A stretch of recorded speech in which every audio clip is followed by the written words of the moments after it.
Mga bro, mainit na balita sa global naval scene. Ang National Security Committee ng Australia, hindi basta-basta yan, nag-shortlist ng dalawang malalaking pangalan para sa kanilang C-3000 Tier 2 Surface Combatant Project, Germany's ThyssenKrupp Marine Systems, TKMS, at Japan's Mitsubishi Heavy Industries, MHI. Bakit big deal to sa atin? Kung sakali man na makakuha ang Philippine Navy ng ganitong klase ng frigates, ibang level to mga bro. Unahin natin ang TKMS at ang kanilang MEKO A200 design. Proven na ito sa mga modern navies dahil sa flexibility at advanced modular systems. Ibig sabihin, pwedeng i-customize at mag-adjust base sa mission needs.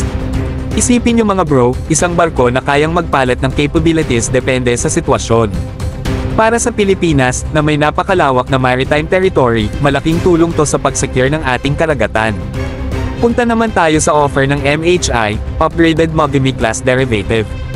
Kung familiar kayo sa mga barkong ito, alam nyo na mabilis, stealthy, at loaded sa equipment. Perfect para sa PN kung gusto nating mag-upgrade mula sa current fleet at maging mas formidable sa maritime defense. Para sa mga tropa natin, ibig sabihin nito mas mataas na chance na makasurvive sa open sea at mas efficient na makadetect at maka-engage sa potential threats bago pa sila makalapit.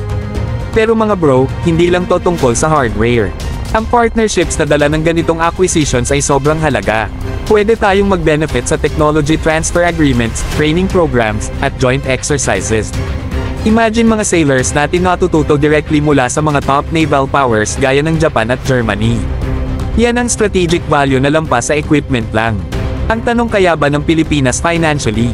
Well, walang imposible mga bro.